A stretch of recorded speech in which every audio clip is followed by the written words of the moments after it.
Alright. It is late in the evening. Looks like the accumulation has kind of begun a little bit more now. Although still not maybe in earnest. It's really interesting now though to see how absolutely cleanly swept everything is right now.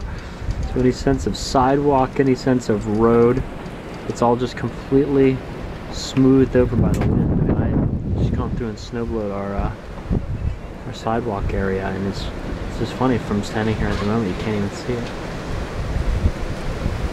So anyway, this is seen around midnight. Overnight is when we're supposed to get the biggest sort of accumulation anyways that all the forecasters are talking about.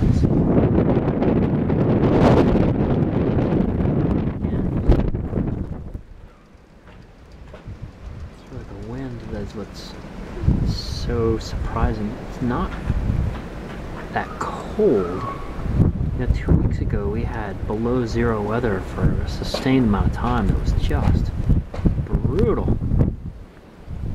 This is not that. This is, I mean, the wind chill is probably below zero, but I mean the actual air temperature you can feel is not that bad. It's that wind. It's just super wet, and then just